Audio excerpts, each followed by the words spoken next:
Merci d'être avec nous pour Face à Philippe de Villiers. Philippe de Villiers, bonsoir. Bonsoir Elliot. Vous avez le sourire, Philippe. Oui, mais à cause de votre pochette. Ah, vous vous moquez de ma pochette. En ce moment, vous vous moquez souvent de mon style, j'ai remarqué. Non. La dernière fois, c'était la cravate, cette fois-ci, c'est la pochette.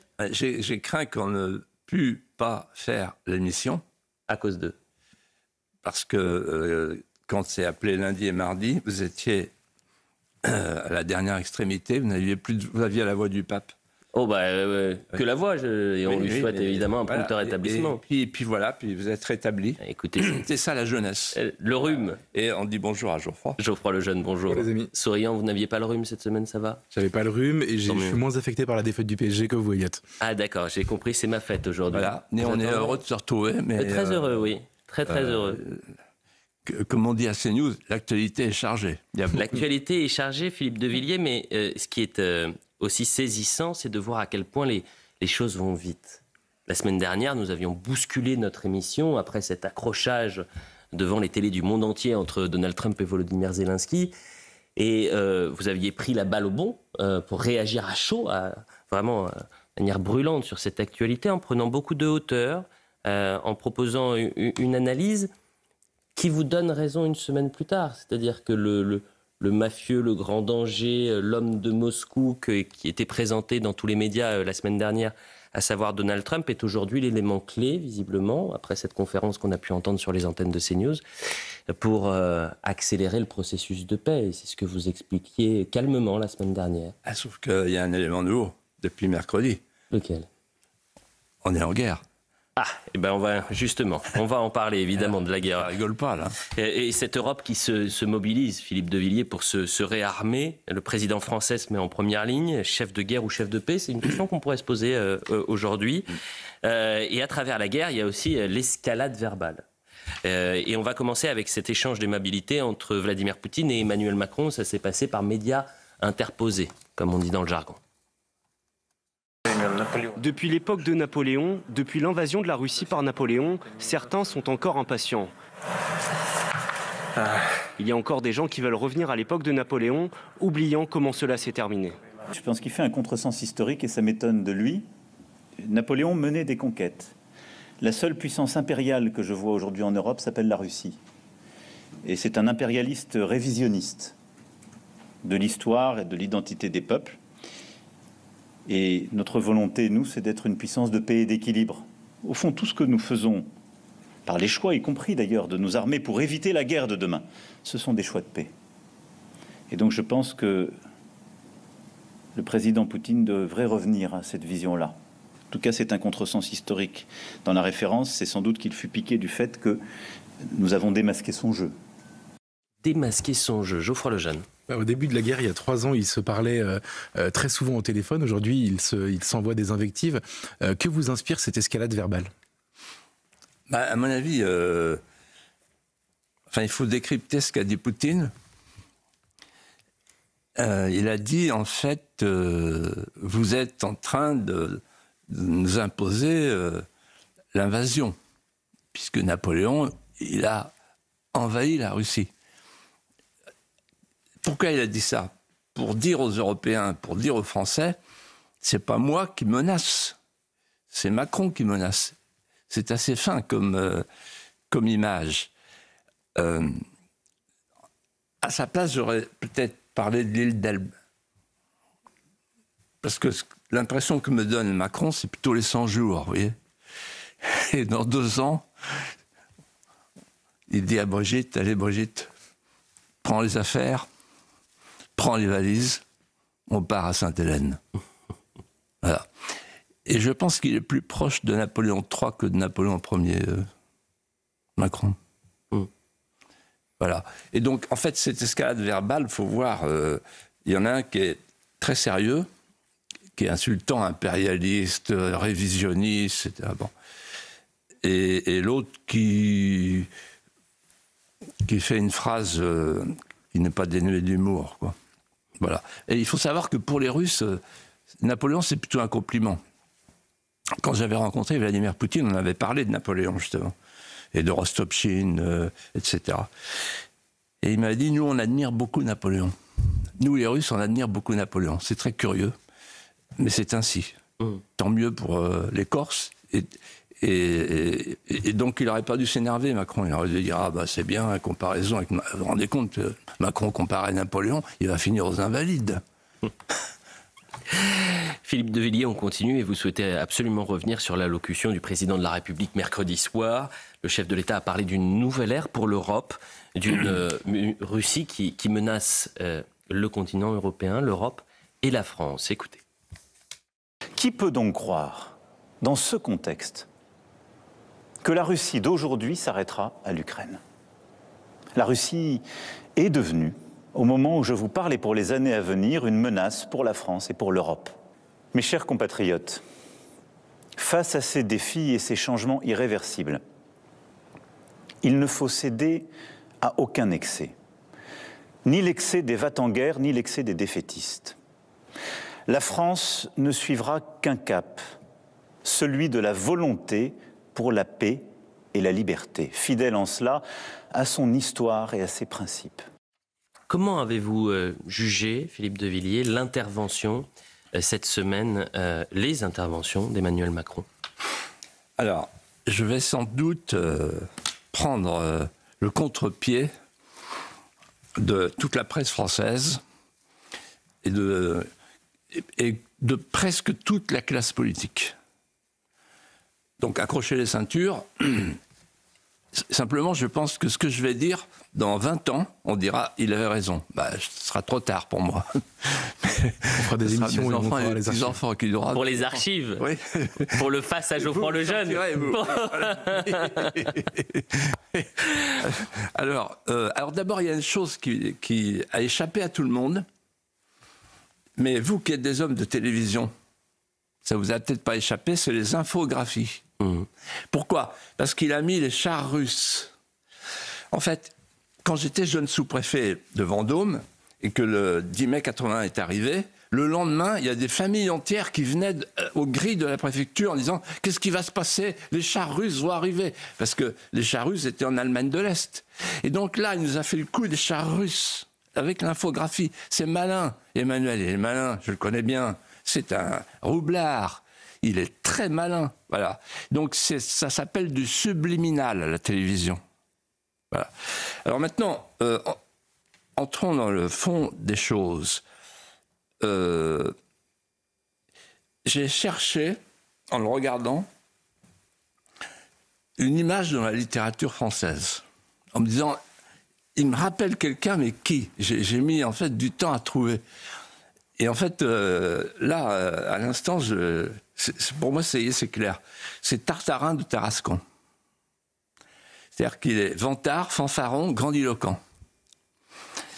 Et il a perdu sa guerre. Il a perdu sa guerre, Tartarin de Tarascon.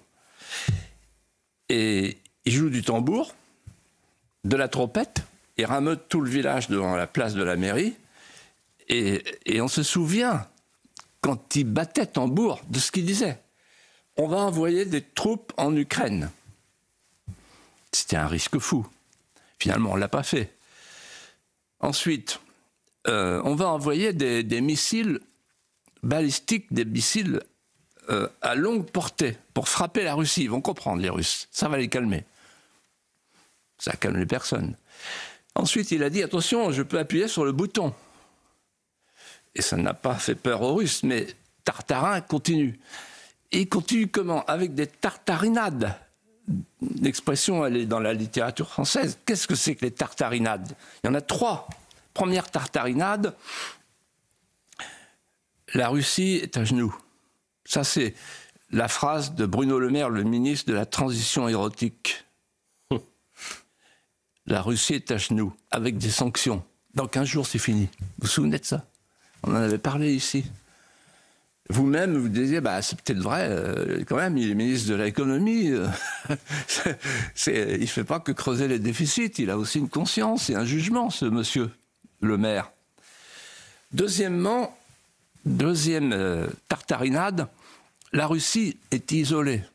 Ne vous inquiétez pas, la Russie est isolée. Mais en fait, on a le monde entier contre nous, on a tout le sud global. Derrière la Russie, il y avait la Chine, il y avait l'Inde, il y a toujours. etc., etc. C'est-à-dire qu'en fait, c'est l'Occident qui est isolé aujourd'hui. On pèse plus qu'1 milliard et puis 5 milliards les autres. Donc on est à franc renversé. Et troisièmement, et je pense à la chaîne concurrente LCI, qui est vraiment la chaîne des généraux de plateau extraordinaires que j'ai regardé souvent. Et maintenant, ça me fait rire parce qu'ils sont toujours là. Et ils expliquent le contraire de ce qu'ils expliquaient. Ils disaient, bien sûr, oui, non, parce que l'opération de course, ça y est, c'est la percée conceptuelle, la percée stratégique. La Russie est foutue. Voilà, tous les généraux de plateau. Pas que cette chaîne-là, d'autres chaînes. Bon. Et puis non, il ne s'est rien passé.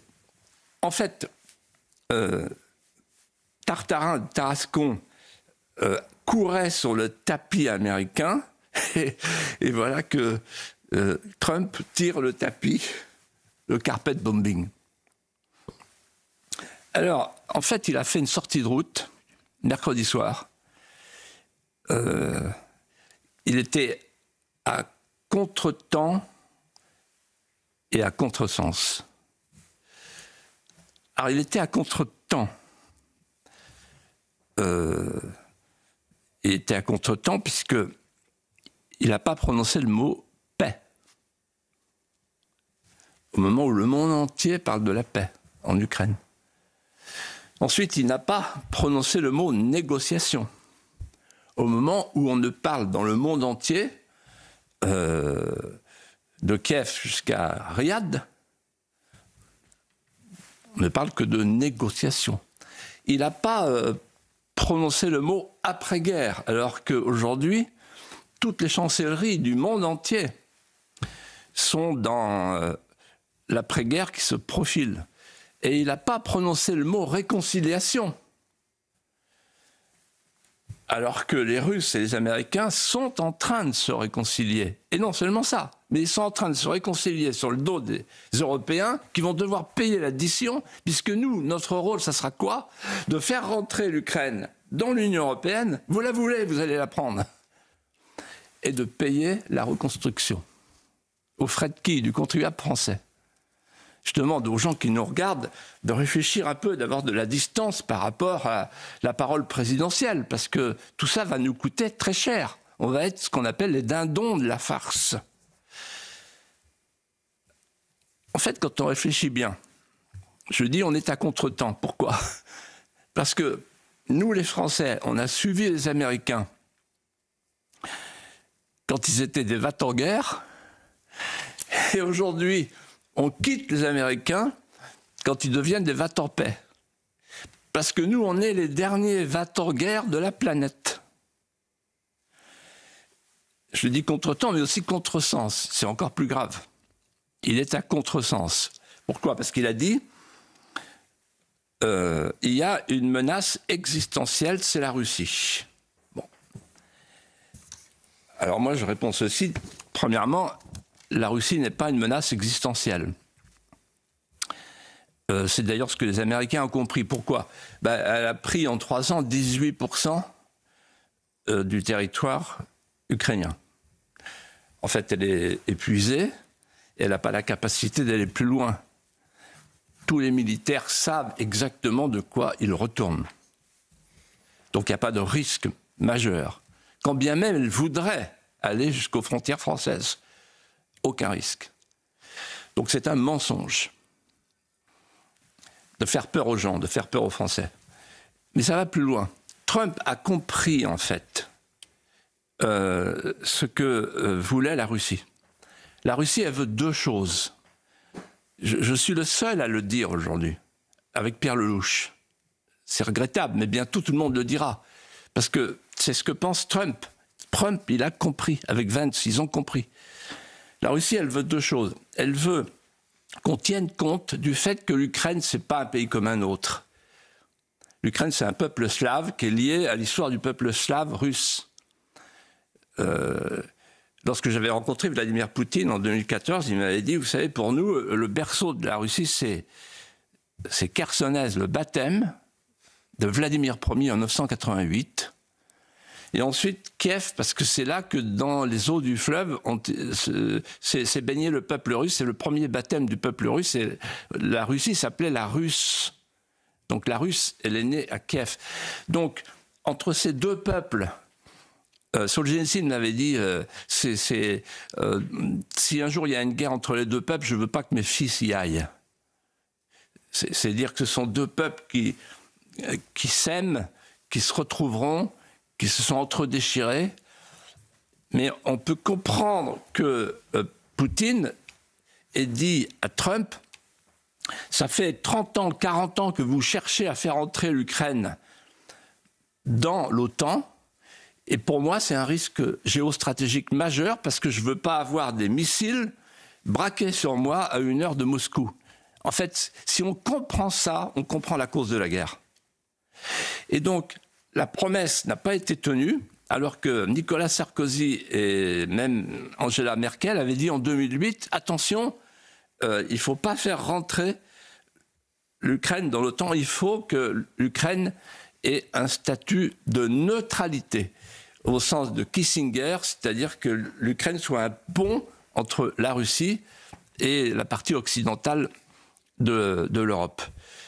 Alors, quand je dis que la Russie n'est pas une menace existentielle, il y a des menaces existentielles dont personne ne parle. J'entendais ce matin François Bayrou, ici même, avec son éloquence traînante et hélicoïdale, empêtrée de formules salpêtrées. Et en fait, ils n'ont rien compris au problème de la France. La France, le pronostic vital de la France est engagé. Pourquoi ?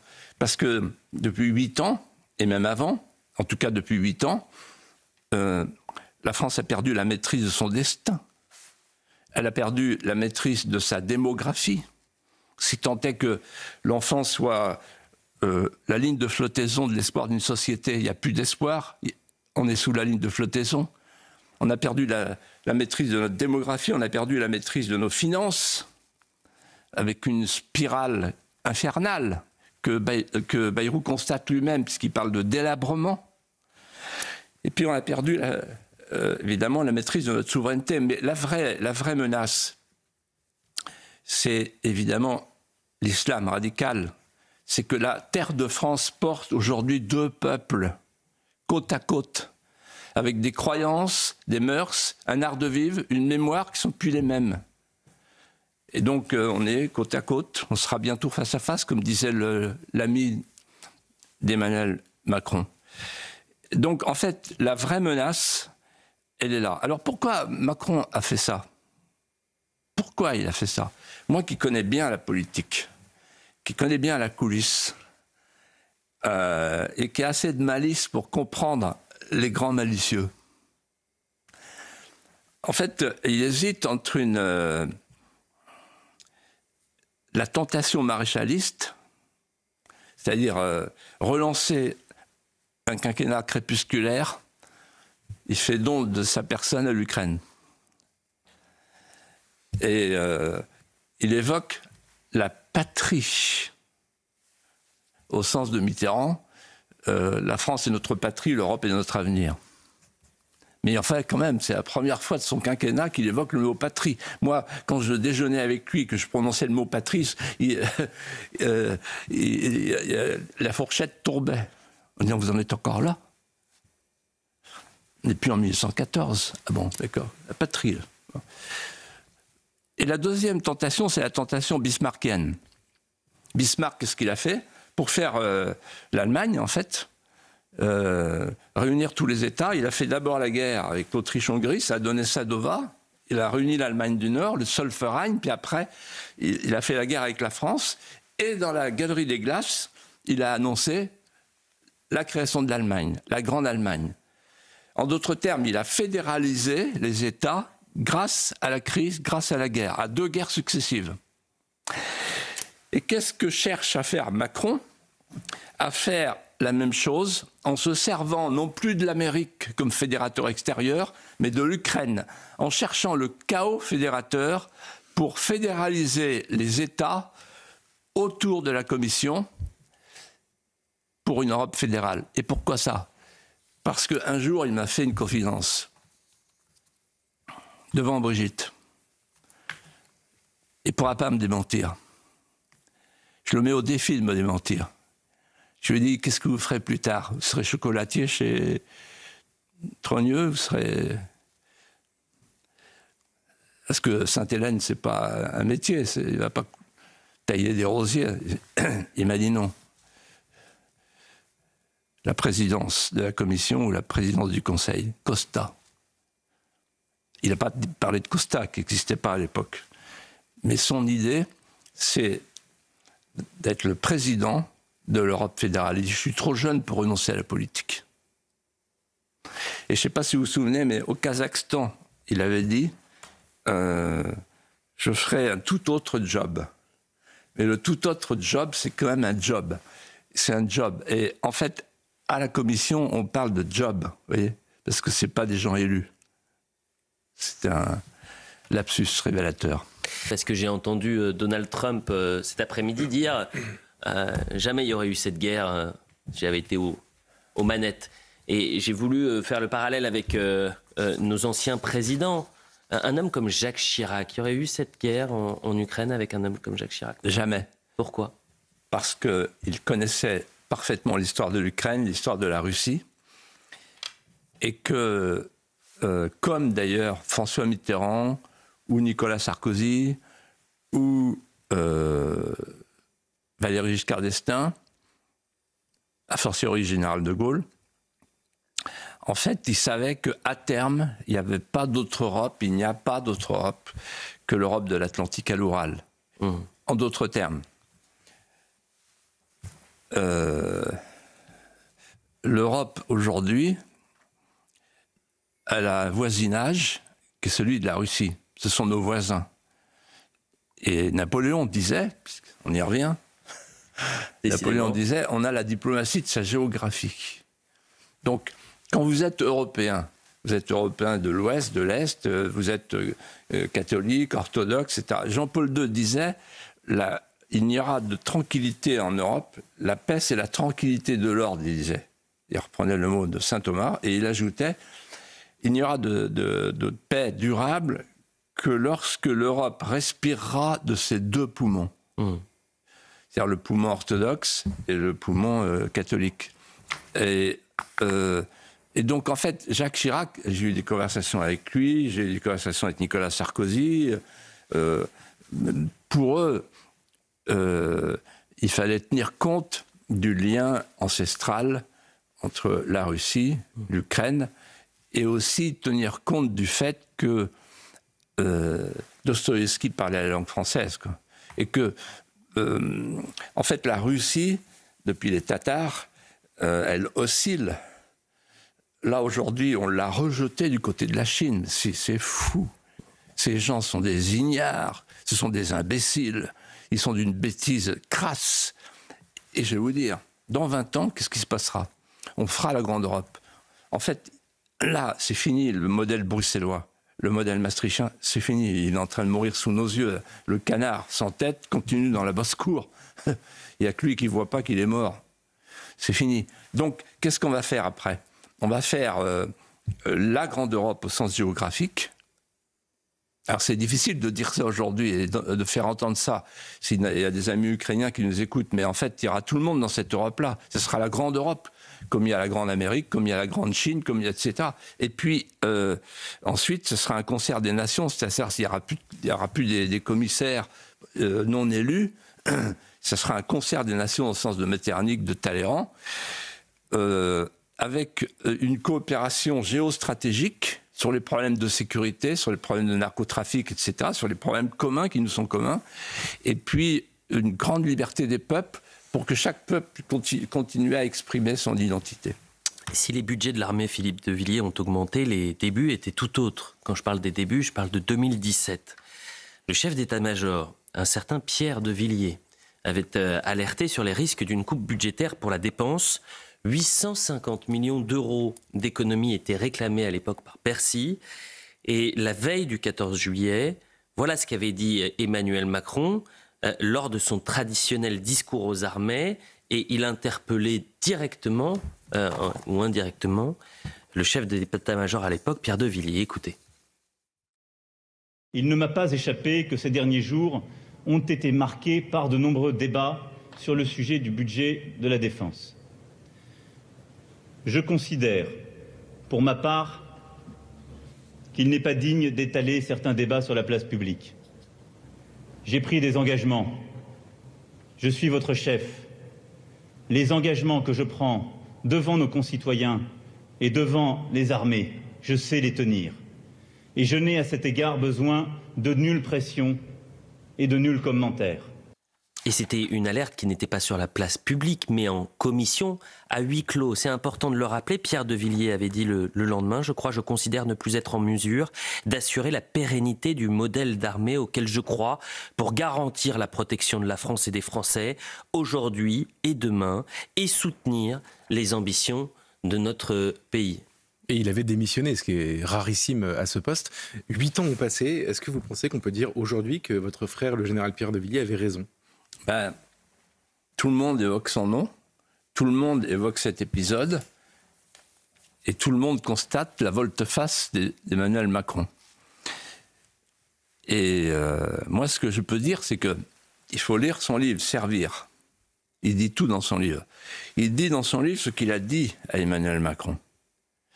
Et en fait, c'est un officier visionnaire, comme il en est peu dans l'armée, la Grande Muette. Pourquoi c'est un officier visionnaire ? Parce qu'il avait vu, et probablement il a dit à Emmanuel Macron, je n'étais pas là pour tendre l'oreille, mais j'imagine, il a dû dire à Emmanuel Macron, votre nouveau monde est désormais l'ancien monde, car nous sommes entrés dans un post-monde.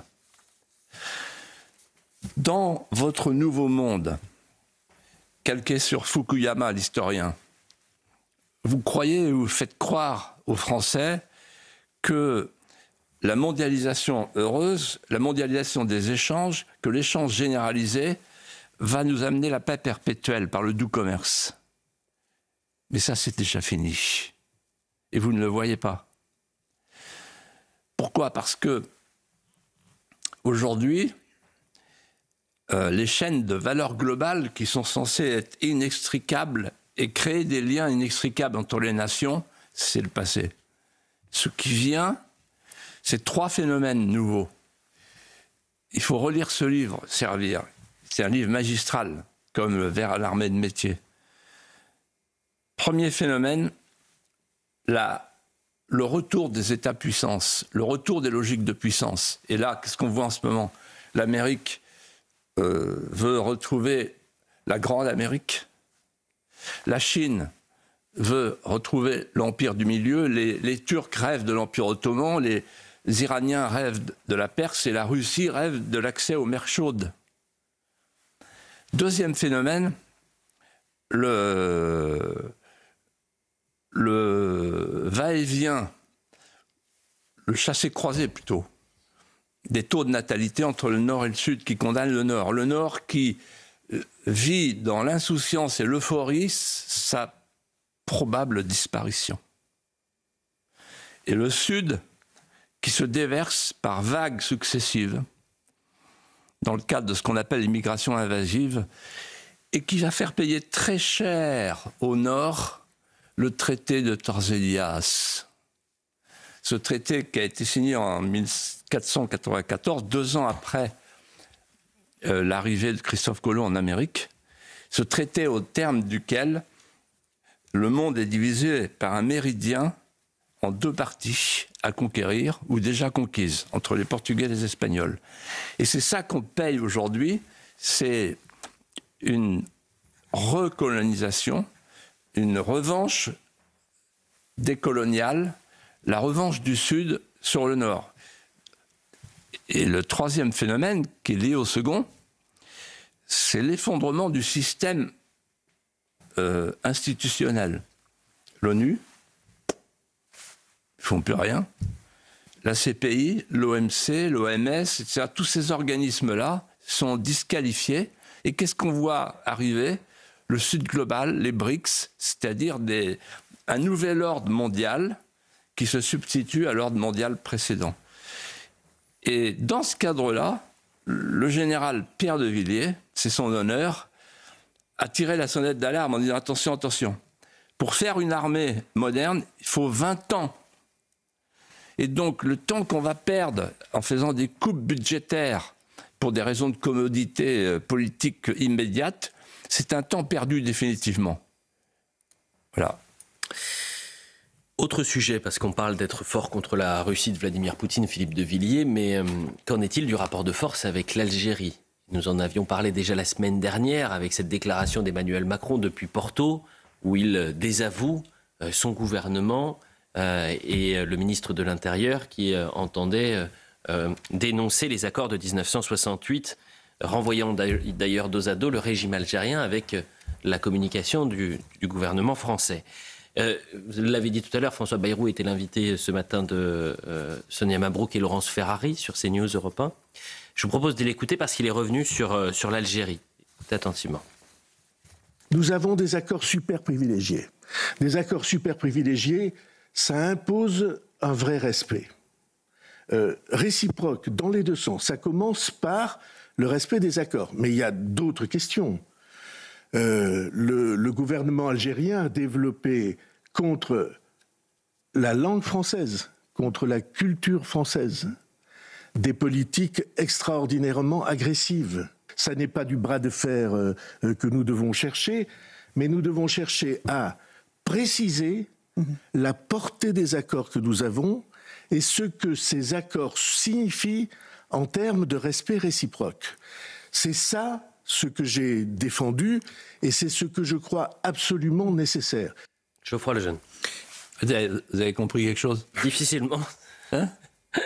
Quand j'ai parlé d'éloquence hélicoïdale. Hein ? Moi, j'ai eu la chance de discuter après l'interview avec des conseillers. J'ai pas compris toujours pas après l'explication. Ouais. Est-ce que vous pensez, Philippe... C'est du boulot. Hein. Pour arriver à ça, il faut 40, 50 ans, si vous voulez. Parce que normalement, on dit quelque chose. Vous voyez ? Arriver à ne rien dire pendant presque une heure, c'est un métier.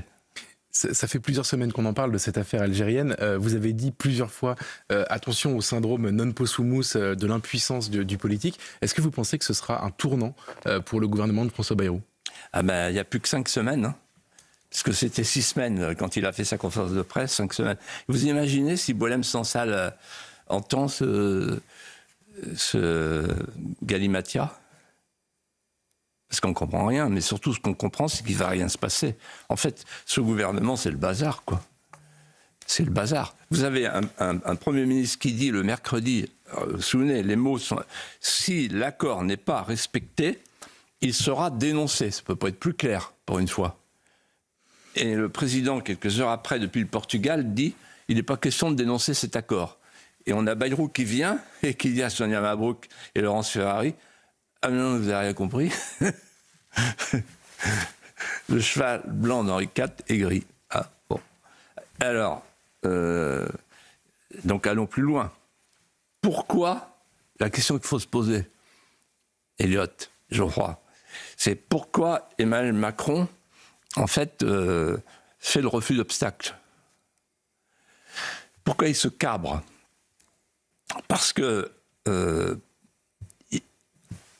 D'abord, il fait attention à Van der Leyen parce qu'il y a un accord en ce moment très important en cours de négociation entre la Commission de Bruxelles, qui nous commande, qui commande notre destin, surtout en matière de gaz. Il y a 20% du gaz qui vient d'Algérie et l'Algérie. Deuxièmement, et surtout, il a un souvenir cuisant de ce qui s'est passé avec les émeutes de 2023. Et donc, il a peur de la diaspora, comme l'a dit très bien Alexandre Devecchio récemment, sur votre antenne. Alors, pourquoi il a peur ? C'est parce qu'il y a un traumatisme qu'il a vécu personnellement.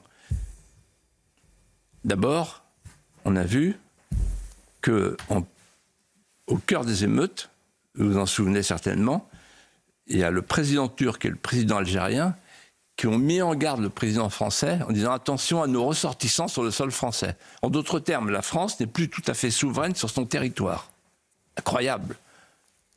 Deuxièmement, les bandes dans les banlieues, dans les quartiers, appelaient les forces de police des forces d'occupation. Donc on était dans une logique de conquête. Conquête de souveraineté. Et enfin, troisièmement, c'est pas l'État qui a arrêté les émeutes. On le sait maintenant. Ce sont les narcotrafiquants, ce sont les caïds, ce sont les grands frères. En d'autres termes, l'autorité souveraine n'est plus entre les mains de l'État. Et ça l'a littéralement traumatisé.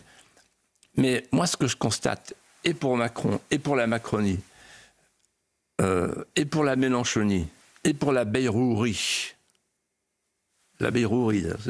pas mal, néologie. Oui, oui, oui. En fait, tout est dans l'expression de Bayrou. Le soir de l'attentat de Mulhouse, le fanatisme a encore frappé. C'est un lettré. Cette expression, elle n'est pas de lui, elle est de Voltaire, quand il voulait détruire le catholicisme. Il appelait ça le fanatisme, et il disait « écrasons l'infâme ». Il signait comme ça ses lettres. « Écrasons l'infâme ». Bon. Et aujourd'hui, le fanatisme, qu'est-ce que ça veut dire dans la bouche d'un homme politique? Ça veut dire que c'est un acte isolé d'un croyant qui échappe à sa communauté et qui est un déséquilibré. Donc c'est facile à traiter. On psychiatrise le cas. C'est-à-dire que nos hommes politiques, notre classe politique, la caste élitaire, ne comprennent pas ou ne veulent pas dire que c'est une guerre qui nous est faite. En fait, nous sommes devant, je pèse mes mots, une branchitude avachie qui ne se sent plus capable de porter le dépôt millénaire, qui rêve d'un autre soi, qui rêve de s'abolir dans une histoire nouvelle, dans une histoire extérieure, dans une histoire virile. C'est-à-dire que, en fait, sourdement, les âmes veulent, cherchent un nouveau maître. Le nihilisme occidental, prenant congé de la chrétienté flageolante, s'exerce à une fascination étrange avec une religion forte qui permet de renouer avec la différenciation sexuelle, le combattant au feu et la femme au foyer. En d'autres termes, et c'était une curiosité de notre temps, je pèse mes mots, l'hédonisme consumériste va finir sa trajectoire en venant, par une sorte de ruse hypnotique, se fondre dans son exact contraire. Vous avez parlé à l'instant des émeutes de 2023 qui ont eu pour genèse la mort de Nahel. Et dans l'actualité cette semaine, Philippe de Villiers, il y a la colère des policiers après les réquisitions du parquet de Nanterre, du renvoi pour meurtre du policier ayant tiré mortellement sur Nahel en juin 2023. Je vous propose qu'on écoute ensemble le maître Laurent-Franck Liénard, qui est l'avocat du policier qui est renvoyé devant la cour d'assises pour meurtre. Je n'ai pas été surpris parce que je m'y attendais. En revanche, très déçu par ces réquisitions qui sont lunaires, un argumentaire qui est vide de sens. Voilà, je suis très déçu qu'on traite mon client de cette manière. S'agissant de la simple qualification de meurtre, bien sûr, elle est inadaptée. Mon client n'a jamais voulu tuer personne et certainement pas M. Merzouk. Il a bien expliqué qu'il avait tiré vers le bas. Les expertises ont bien démontré que c'est la poussée du véhicule qui dévie la trajectoire du tir. Donc, pourquoi le renvoyer pour meurtre? Le parquet lui-même, qui fait l'analyse des éléments à charge et à décharge, a plus d'éléments à décharge qu'à charge. Et le seul élément à charge, et c'est un peu grotesque, c'est de dire que mon client n'a pas été prudent dans l'utilisation de son arme. Mais ne pas être prudent dans l'utilisation de son arme, ça ne veut pas dire qu'on a voulu tuer. Geoffroy Lejeune. Philippe, on vous imagine choqué par cette décision du parquet. Pourquoi? Alors, si vous saviez le nombre de lettres que je reçois de policiers et de gendarmes, c'est hallucinant. Toutes les semaines. Ils sont désespérés. Donc, il faut leur donner une parole d'espoir, mais il faut avoir l'esprit de vérité. En en fait, cette décision du parquet, c'est la défaite de l'autorité et la victoire des racailles. C'est la défaite de l'autorité, et c'est grave. Pourquoi ? Parce que c'est la fin de la présomption d'innocence pour les policiers, c'est le début de la présomption de culpabilité. C'est-à-dire que c'est un renversement complet sur le plan juridique et sur le plan psychologique. C'est aussi la fin de la légitime défense, quand on se sert de son arme de service, puisque la définition du meurtre, c'est donner la mort volontairement. Donc là, le parquet fait comme si le policier avait donné la mort volontairement. Alors qu'il y a une vieille expression du maréchal de Latte, c'est à la guerre, on ne tue pas, on met hors d'état de nuire. C'est autre chose. Et enfin, l'autorité, c'est le parquet. Le parquet, c'est la société. Le ministre de la Justice aurait dû démissionner. Non pas à la suite d'une défaillance personnelle, mais pour protester, pour marquer le coup. Il n'y a pas eu un mot, en fait. Bayrou, rien. Enfin, Macron, rien. Le parquet c'est la... dans cette affaire, comme dans l'affaire Marine Le Pen, on sait très bien, c'est comme si on nous disait que Richard Ferrand, le président du Conseil constitutionnel, n'est plus l'ami d'Emmanuel Macron. Bon, on sait comment ça marche. Voilà. Et je dis, c'est la victoire des racailles. Pourquoi ? Parce que c'est un message désastreux.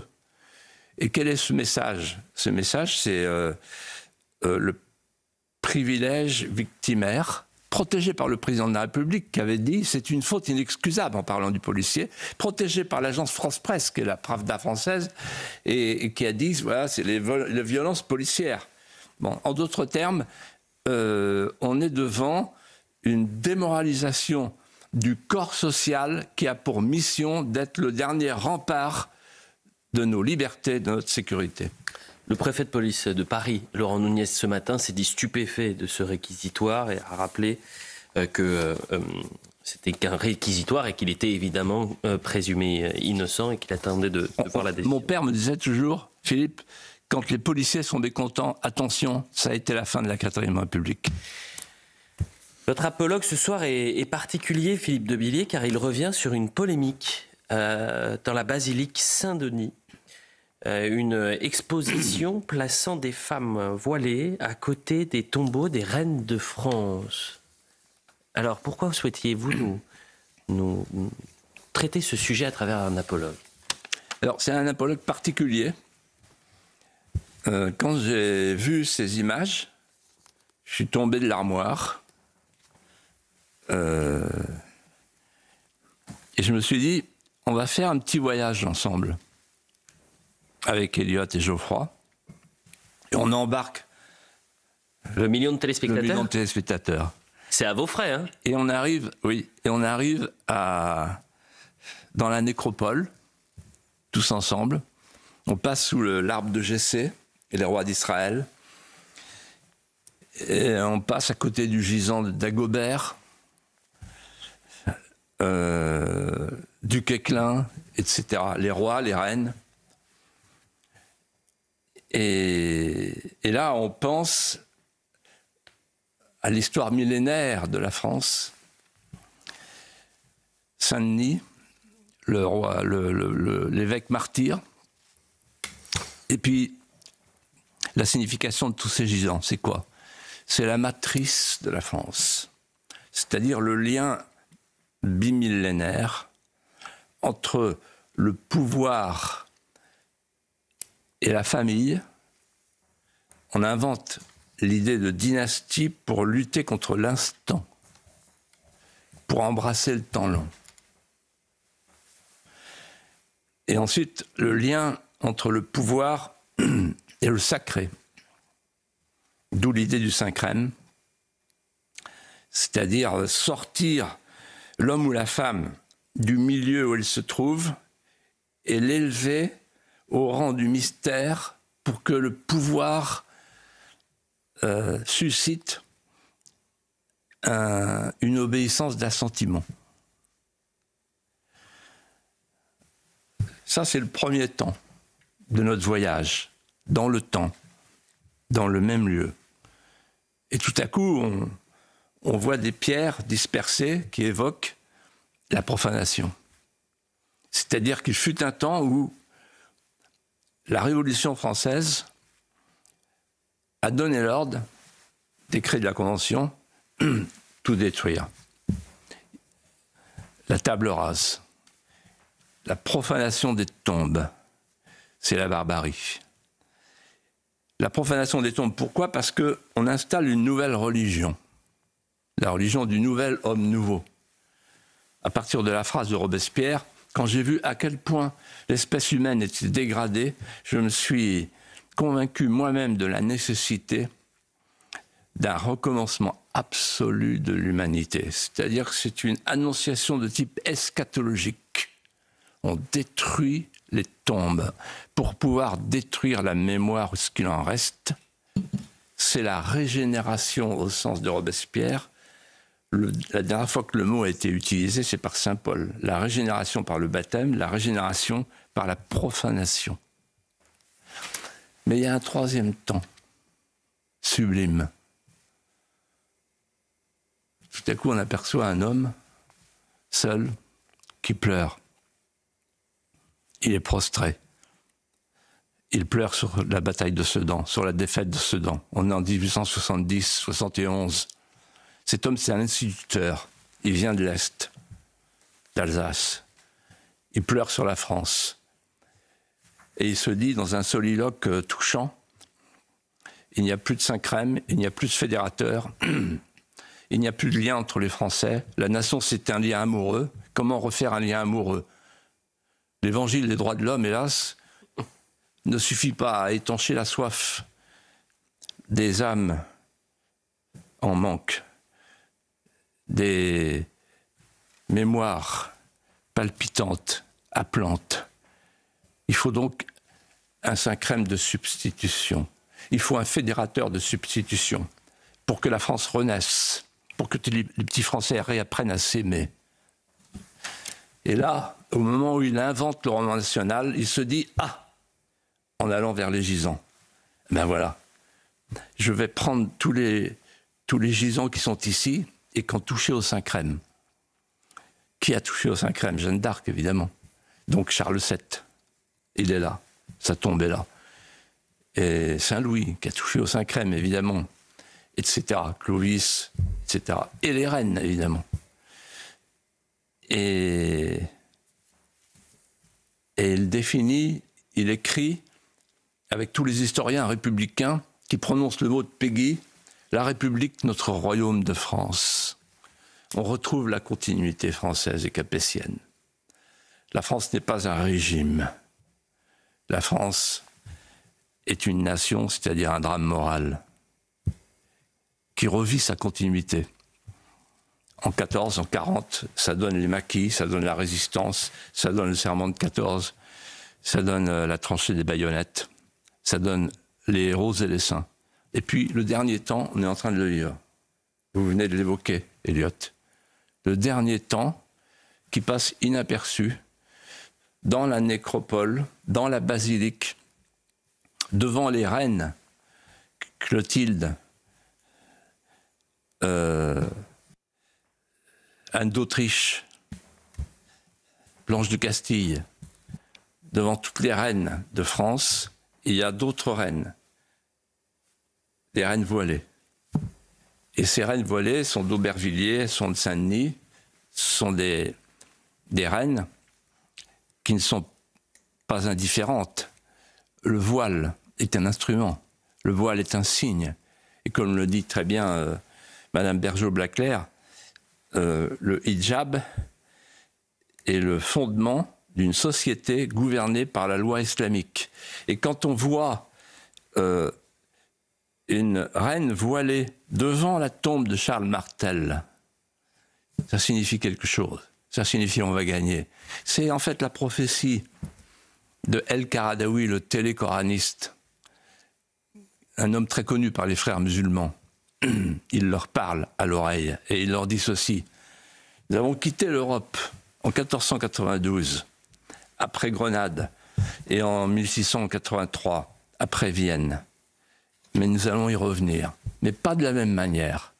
Non pas par une conquête par les armes. Nous allons y revenir par le prosélytisme, en utilisant la servitude, pour ne pas dire la dimitude, des Français et des Européens. Nous y sommes. Et moi, je vous dis, et je dis à tous les Français qui nous regardent, je m'adresse aux gisants de la basilique Saint-Denis, et je dis à Charles Martel, Charles Martel, réveille-toi, ils sont devenus fous. Philippe de Villiers, Geoffroy Lejeune, merci à tous les deux.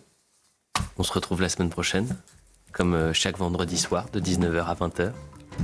Et dans un instant, c'est l'heure des pros. Merci.